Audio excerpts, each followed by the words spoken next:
Washington, President Trump on Tuesday lashed out at Puerto Rico's local lawmakers as grossly incompetent and singled out one of his favorite targets, Carmen Yulín Cruz, the mayor of San Juan, as crazed and incompetent. Mr. Trump's latest invective toward the local leaders of an island devastated by a hurricane in September 2017 came in a torrent of tweets, which began on Monday night and spilled into Tuesday morning. Mr. Trump was reacting after the Senate on Monday blocked billions of dollars in disaster aid for Midwestern states, in part because Democrats said a proposed $600 million in nutritional assistance to Puerto Rico fell short of its needs. Puerto Rico got far more money than Texas and Florida combined, yet their government can't do anything right. The place is a mess, nothing works, Mr. Trump wrote on Twitter. He also stated, incorrectly, that Puerto Rico had received $91 billion in aid from the federal government. In fact, FEMA and other agencies have so far distributed $11.2 billion in aid to Puerto Rico, according to the Office of Management and Budget.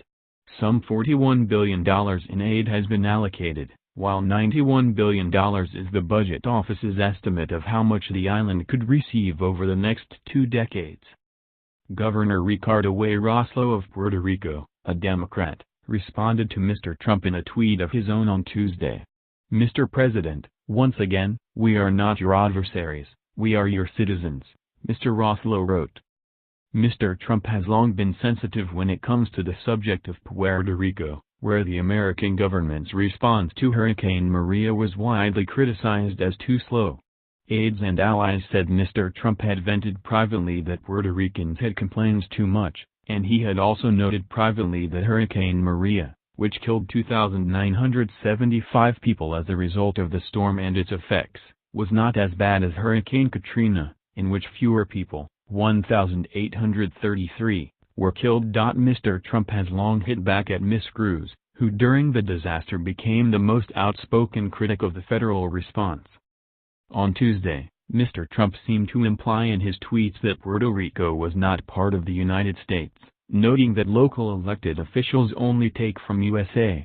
Hogan Gidley, a White House spokesman, seemed to underscore the view in the White House that Puerto Ricans were not Americans when he twice referred to the island as that country during an appearance on MSNBC. Mr. Trump's apparent disdain for the island's leadership has led to a breakdown of communication between local officials and the White House. For weeks, Mr. Rossello has asked the White House for a private meeting with Mr. Trump to lay out the island's case for why it desperately needs federal funds for rebuilding after Hurricane Maria. But Mr. Rossello's request has gone unanswered, and he has tried instead to communicate with the president publicly, saying in cable news interviews, in official appearances and on Twitter that he fears Mr. Trump has been misled about Puerto Rico's needs. Mr. Rossello's fight may be an uphill battle with a president who has made it clear that he views more federal aid to Puerto Rico as throwing money away. Mr. Trump's advisers also view the pleas from local officials as part of a campaign to shift the blame for what they view as severe mismanagement of the supplies and money sent after the storm. People familiar with Mr. Trump's thinking said he was skeptical that additional aid would not be used to pay down Puerto Rico's debt. The acting White House Chief of Staff, Mick Mulvaney, who has made it clear that he believes Puerto Rico will need to find its own way out of the debt crisis, is believed to be encouraging the president's negative view of the island. In Puerto Rico, however, Mr. Trump's stance is being viewed through the lens of race. In an interview on Tuesday, Mr. Rossello mentioned, unprompted, that Puerto Rico's population was almost entirely Latino and said that historically, there have been ethnic undertones to the treatment of Puerto Ricans by Washington. We don't want special treatment, he said. We just want equal treatment. The governor also has bigger issues to deal with at home. The resignations of 2 power players in his cabinet became public late on Monday. Julia Kelleher, the education secretary, and Hector M. Pesquera, the public safety secretary, had been among the least popular members of Mr. Rossello's government. Their departures dominated the headlines in the local news media, which made little reference to what is widely seen here as yet another episode of presidential bluster. That is not to say Puerto Ricans necessarily disagree with Mr. Trump's criticism of the Commonwealth's leaders, even if many locals dislike the president himself, or the disdainful way he sometimes refers to the island. Sign up for the Crossing the Border newsletter. The U.S.-Mexico border is a daily headline, a political football, and also home to millions of people. Every week for the next few months, we'll bring you their stories, far from the tug-of-war of Washington politics. Sign up.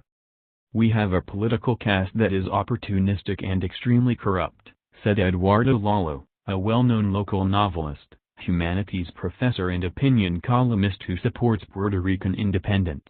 What the president says, of course it's clumsy and tremendously vulgar, and he says it for reasons of his own that are not substantive. But it's also objective. The truth is, he said, Puerto Rico is a colony of the United States, and therefore its hands are completely tied. At a bakery in the comfortable San Juan neighborhood of Ocean Park on Tuesday, the morning crowd was hardly abuzz about Mr. Trump's comments, though people had noticed them. One patron, Miguel Rodriguez, 54, pulled out his cell phone to show how, moments earlier, a friend had posted on Facebook that she agreed with the president for the first time in praising Puerto Ricans but labeling their leaders corrupt. Mr. Rodriguez, the owner of a company that installs security systems, scrolled down to the comment he left under his friend's post, "We do not lack resources, we have too many thieves." The government wants to keep demanding money from the government of the United States, Mr. Rodriguez said. But much of that help doesn't reach the people. Politically, Mr. Roslo is in an unenviable position experienced by all of his predecessors. Puerto Rico cannot get funding even for its food stamp program without approval from Congress, but it has no congressional representation to make its case in Washington. Representative Jennifer Gonzalez Colon, a Republican, has no vote in the House. None of the previous governors, however, had to deal with the dire consequences of a devastating hurricane in the middle of a government bankruptcy. Neither Trump nor any president of the United States nor any official in the United States has assumed the responsibility it has with Puerto Rico, Professor Lalo said. The great tragedy of the Puerto Rican people is that for 120 years, it calls Washington and no one picks up the phone. Mr. Roslo, who is up for re-election next year, has faced intense criticism on the island for trying to work cooperatively with Mr. Trump even as the president was repeatedly deriding Puerto Rican leaders. Last week, the governor amped up his language against Mr. Trump, appearing to refer to him as a bully in an interview with CNN. "If the bully gets close, I'll punch the bully in the mouth," he said. It would be a mistake to confuse courtesy with courage. He later characterized his comments as a metaphor. Mr. Trump has refrained from going after Mr. Roslo by name, preferring to focus his attention Ms. Cruz, his political nemesis since her outspoken comments criticizing the Trump administration's failure to provide swift and meaningful help in the weeks after Hurricane Maria. After Mr. Trump called Ms. Cruz crazed and incompetent on Twitter on Monday, she fired back, calling him unhinged.